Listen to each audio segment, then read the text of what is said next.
নমস্কার, Assam prime network থেকে আমি ইন্দ্রাণী আপনাদের স্বাগত জানাচ্ছি।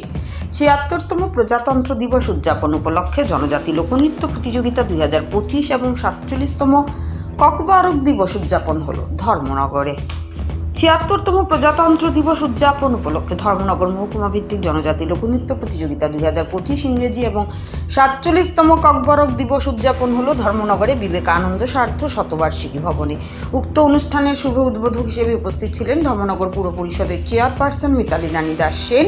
সম্মানিত অতিথিদের মধ্যে উপস্থিত ছিলেন মহকুমা কল্যাণ আধিকারিক বিশিষ্ট সমাজসেবী গীতা হালাম, ডিসিএম কর্যরাম রিয়াং, জেলা শিক্ষা আধিকারিক সুখময় নাথ প্রমুখ। অনুষ্ঠানে সভাপতিত্ব করেন জেলাভিত্তিক সাংস্কৃতিক কমিটির চেয়ারম্যান সমর চক্রবর্তী এবং স্বাগত বক্তব্য রাখেন মহকুমা শাসক সজল দেবনাথ। মোট 5টি দল এই প্রতিযোগিতায় অংশগ্রহণ করে বলে জানা যায়। আজকের এই প্রতিযোগিতায় প্রথম, দ্বিতীয়, তৃতীয় স্থানাধিকারী দল জেলাভিত্তিক জনজাতি লোকনৃত্য প্রতিযোগিতায় অংশ নেবে। ভানুচন্দ্রের রিপোর্ট, আসাম প্রাইম নেটওয়ার্ক। বনি বাগুই অপান্ডা সংসা যাবে অপান্ডা ফাইনাই মাননীয় উদ্বোধক শ্রীমতী মিতালী রানী দাস সেন মহোদয়া, মাননীয় চেয়ারপারসন ও আহ্বায়ক।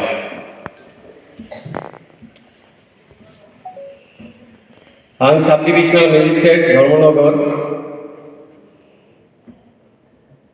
নিজ তরফ লগি সাব ডিভিশনাল মহকুমা ধর্মনগর প্রশাসন তরফ জানিয়ে ককবরক দিবস শুভেচ্ছা জ্ঞাপন। আমরা জানি 1979 ইংরেজি সালে 18 জানুয়ারি তদানীন্তন সরকার ককবরক ভাষাকে বাংলা ও ইংরেজির পাশাপাশি আমাদের অফিসিয়াল ল্যাঙ্গুয়েজ হিসেবে স্বীকৃতি দান করেন এবং তারপর দিন থেকে 19 জানুয়ারি 1979 থেকে শুরু হয় ককবরক দিবস পালন এবং সেই ধারাবাহিকতায় আজকে আমাদের 47তম ককবরক দিবসে পালন করছি আমরা। ককবরক ভাষা সিনো তিব্বতিয়ান ভাষার অন্তর্ভুক্ত, তিব্বতিয়ান বার্মা ভাষার শাখায় অন্তর্ভুক্ত।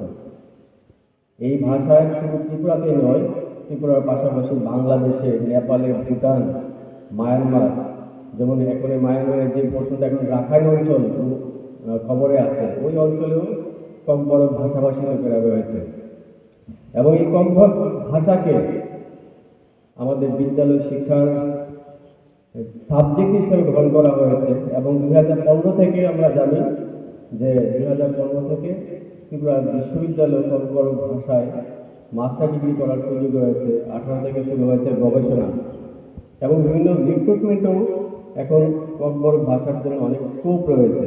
যেহেতু ককবরক ভাষা একটি সাবজেক্ট, শিক্ষার একটা সাবজেক্ট, সেহেতু আমাদের দরকার টিচার, ককবরক টিচার, আমাদের দরকার ককবরকের assistant professor, associate professor college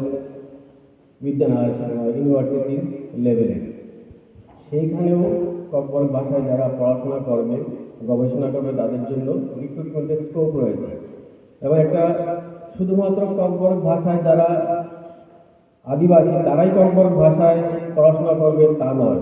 যেহেতু যে কোনো ল্যাঙ্গুয়েজের উপর যখন রিক্রুটমেন্ট হয় 100 পয়েন্ট রোস্টার রিজার্ভেশন মেনেই হবে, সেখানে এসসি, এসটি, জেনারেল সবাই জন্য স্কোপ রয়েছে এবং ককবরক ভাষা নিয়ে শুধু ককবরক ভাষাভাষীরা পড়াশোনা করবে তার মধ্যেই সীমাবদ্ধ থাকবে সে তা নয়।